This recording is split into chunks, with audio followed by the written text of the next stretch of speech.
Hello friends, नमस्कार। मैं हूं खुशबू चौबे। स्वागत है आप सभी का मेरे YouTube के एक और नए वीडियो में। तो मैं इस वीडियो में आप लोग के लिए लेके आई हूं तिलक गीत। तो अभी आप लोग को मैं सुनाने जा रही हूं तिलक का गीत।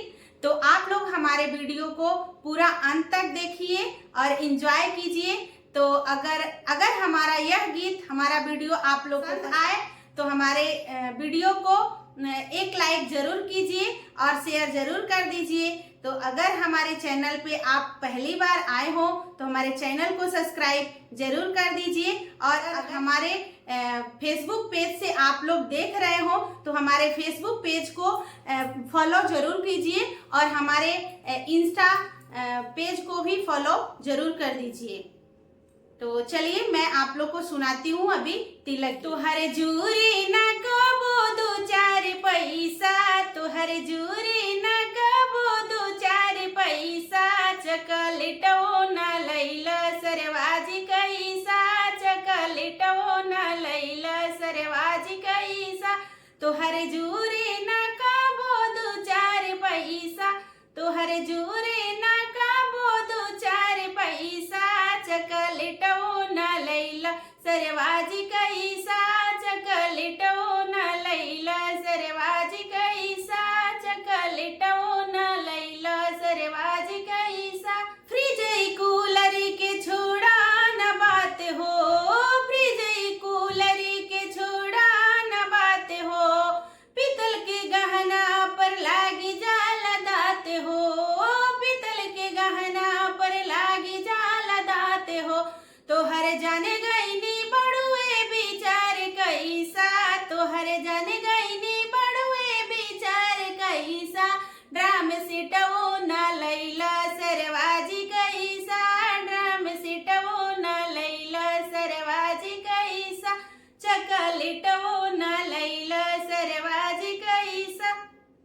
सोचले हमरा ही न लैबा तू काम हो, सोचले हमरा ही न लैबा तू काम हो, खाली हाथे आवे लागे ना शरम हो, खाली हाथे आवे लागे ना शरम हो, काम करेला साफा कंजूस जैसा, काम करेला साफा कंजूस जैसा, चकलेटवो न लैला सरवाजी कैसा, चकलेटवो न लैला सरवाजी कैसा।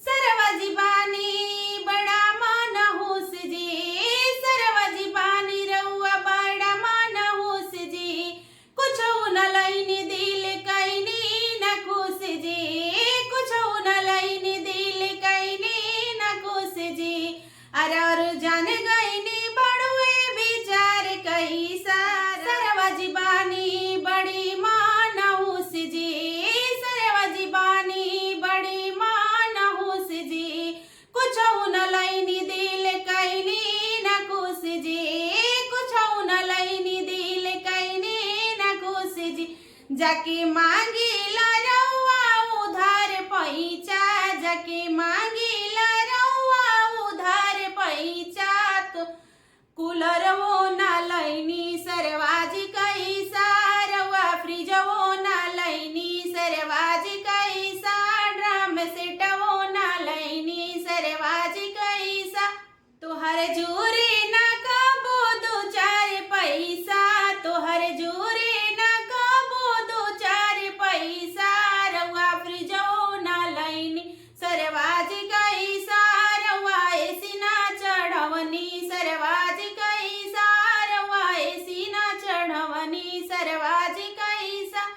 तो अगर हमारा यह वीडियो आप लोग को पसंद आया हो, यह गीत आप लोग को पसंद आया हो तो हमारे कमेंट सेक्शन में हमें कमेंट करके जरूर बताइए कि यह हमारा गीत आप लोग को कैसा लगा। अगर हमारे फेसबुक पेज से आप देख रहे हो तो हमारे फेसबुक पेज को आप लोग जरूर फॉलो कीजिए। अगर हमारे इंस्टा पेज से आप लोग इंस्टा से देख रहे हो तो हमारे इंस्टा पेज को फॉलो जरूर कर दीजिए, हमारे चैनल को सब्सक्राइब जरूर कर दीजिए। Thanks for watching my video. Bye bye, मिलते हैं नेक्स्ट व्लॉग में।